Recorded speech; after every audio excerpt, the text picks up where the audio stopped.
I suspect you may have committed an offence. Well, I haven't. Forgive me for not knowing the acting section. Okay, well, obviously, if you arrest... In this episode, Order to Brett runs headfirst into one of policing's most honest failures, an officer who assumes a crime first and learns the law second. Brett is flying his drone near a traffic police training center when an officer stops him and openly admits he doesn't know the drone regulations. Rather than disengage, the officer begins Googling legislation mid-interaction, yet still gets it wrong. Right, go on then. Okay, so I'm quoting to you from the Civil Aviation Authority website. It says here, do not fly closer to people than 50 metres. Well, you were certainly within 50 metres of me when I stood in the middle of the DVSA check site. Right. Okay, so I suspect you of then breaching that regulation, so I'm asking for your details. Right, so which class of drone does that refer to? What weight is your drone? Am I required to answer that question? I'm not required to assist you in your investigation. You've now just looked on the CAA website. Yes. And found that drones that are below 250 grams, okay, you're allowed to fly closer to people than 50 metres and over their heads. So therefore you don't suspect me of committing an offence anymore, do you? Well, I'm not trying to trick you. You've come to a traffic officer's course. There's a number of officers there doing some traffic work. Right. You're flying a drone over our heads. It's distracting us from our work, and it's potentially a safety issue.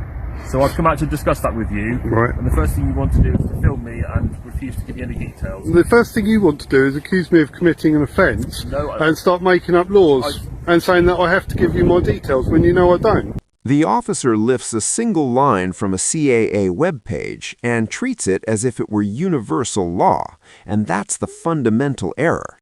The 50-meter rule he keeps quoting applies to standard drones, not sub-250G aircraft like Brett's. That distinction isn't a technicality, it's the entire regulatory framework.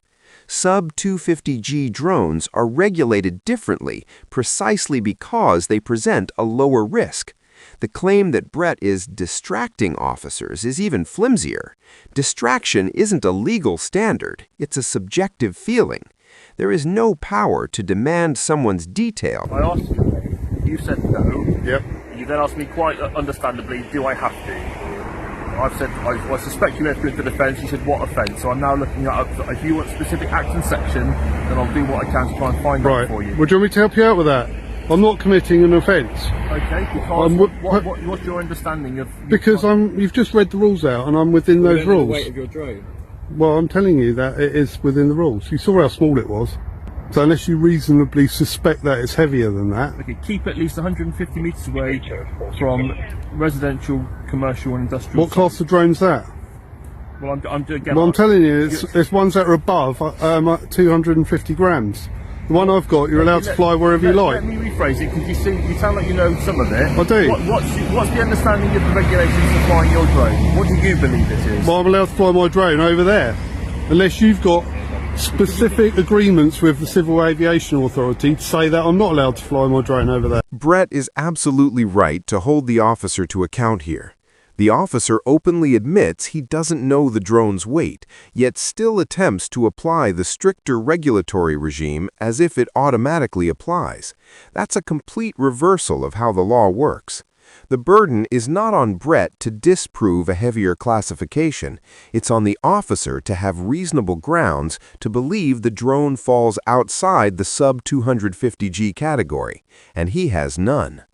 When Brett refers to agreements, he's pointing to something very specific and relatively rare, formal arrangements with the CAA, such as designated flight restriction zones or locally... I'll tell you what I'll do, because we have a team of drone operators within the police. Yep. I will try and get hold of one of them. I'll say I've got a chap here who's not being very forthcoming with anything at all. I am. I've explained all the rules to you. You won't even tell me who you are. Well, why should I tell you who I am? So I know I'm not committing an offence. You haven't given me any rules. You've just said I'm allowed to fly my drone. Yeah. You haven't quoted any rules. Well, I have. I've explained to you, when you've read up those rules, I've explained to you that I know I am allowed to fly there because there's no legislation that says that I'm not allowed to fly there. Okay. I'm happy to admit to you, sir, my specialism is traffic, so I'm operating outside of my area of expertise. Right. But well, I'm helping you out here, aren't I, by telling you what the rules are. No, we'll get our colleague Okay, to know the rules. and forgive me for saying this, but I can't let people go and just disappear off and not give any details. If I suspect an offence has taken place and you're just refusing the details and you're telling me that you haven't broken the law, because it may be that you have. Maybe what that I have. It may be that you have. Yeah, I suspect you may have committed an offence. Well, I haven't. I forgive me for not knowing the action section.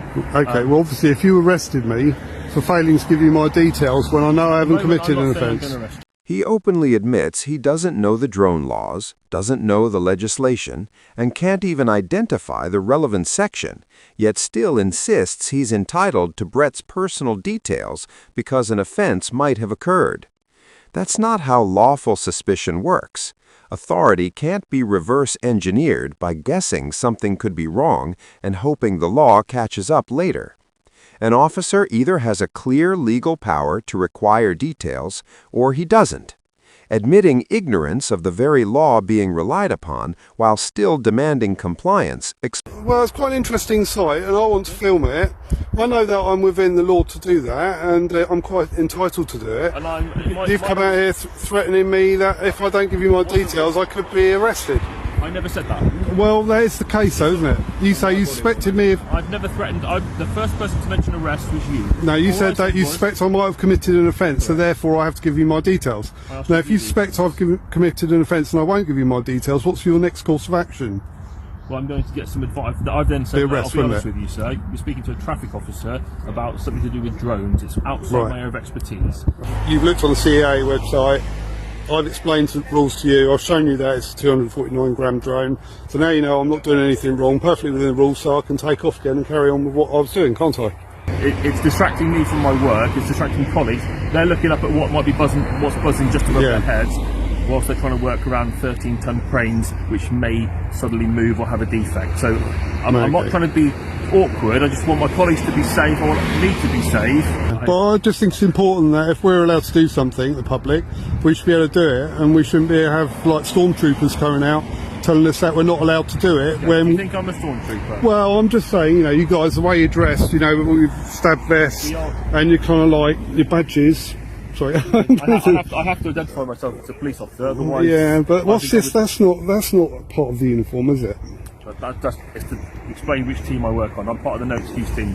It's a traffic department within Exeter Road Policing. Okay. It is, if you want to tweet, check Twitter or Facebook, it is a... Is that provided by the force, that badge, or is that something you had to source yourself? That's something I sourced myself, I'll be honest with you. So, okay. Well, I'm pretty sure that the uniform policy says that you're not allowed to decorate your uniform with badges that aren't issued. Officers are permitted to wear only those insignia, badges, and patches that are issued or explicitly authorized by their force. That isn't about nitpicking, it's about neutrality, professionalism, and maintaining public trust. The moment an officer admits a badge was self-sourced, it becomes an issue. It means the official uniform has been altered with personal messaging, which is not permitted because the uniform represents the state, not the individual wearing it. The thin blue line symbol illustrates exactly why this rule exists. Whether acknowledged or not, it carries ideological weight and is widely associated with a defensive us versus them policing mindset. We are going well away from the reasons why I came out here to have a chat with you in the first place. Okay. You seem to have many questions about the police. I came out here to try and discuss with you about the drone. Okay. I'm more than happy to admit that I need some specialist advice about the drone. Well, I'll give you a hand, right? So, as long as it's below 250 grams, you can fly it where you like, as long as it isn't within a restricted zone. So, in Exeter, for example, you've got the airport, and you're not allowed to fly in that zone. But the drone itself won't allow you to fly in the Exeter zone. Okay. It sort of like starts from the police station, actually, heading towards the airport, and it's quite a large area that you're not allowed to fly in. You're not allowed to snoop through people's bedroom windows and infringe on their privacy. No, I would hope not. As long as it's below 250 grams, you're pretty much allowed to fly where you like. Most modern consumer drones, particularly those made by DJI, use built-in geofencing embedded directly into their flight software. The system cross-references the drone's live location with official airspace restrictions, including airports, prisons, government sites, and other controlled zones. If the drone is in restricted airspace, it either won't arm at all or will immediately limit takeoff and flight. You don't accidentally wander into protected airspace with these aircraft. The software physically prevents it. So when Brett says, where the regulation is already being enforced by the technology itself. Okay, and that phrase there, pretty much allowed to fly where you like. The devils can sometimes be in the details, so that's what There's things like, you know, where there's Official Secrets Act, like, well, army bases and things like that. I wouldn't say the work we're doing in there is secrets. I don't think that applies. It's just simply... Or GCHQ, for example. Okay. Things like that probably got laws to say you're not allowed to fly drones over them. I mean, if you want to know what's going on in there, it's no secret. Well, am I allowed in for a little tour then? I'm happy to have a chat with you. It's just a bit awkward when this feels like you're doing an official interview with me. Well, if I'm looking over there, there's not much to see. I've already got a picture of that. Right, there we go. So my colleague there had a chat with the guys who work for the police and who operate drones. Yep. I'm told that there's no offence. But okay, I will say to you though, it is a little bit distracting.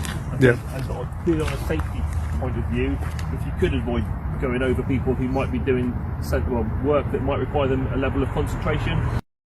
what closes this out isn't relief. It's confirmation of what was obvious from the very start. Brett never needed permission, clarification, or approval. His flight was lawful the entire time. The officer's suspicion didn't disappear because of new evidence. It faded because the right people were finally consulted. This episode highlights a recurring problem: frontline authority paired with back-office understanding. The officer felt confident enough to question, imply offenses, and press for personal details while openly admitting he didn't understand the rules. That imbalance is where most unnecessary encounters begin. Brett didn't get away with anything. He simply waited for competence to arrive. The law didn't change mid-conversation. The officer's certainty did. And that's the real take.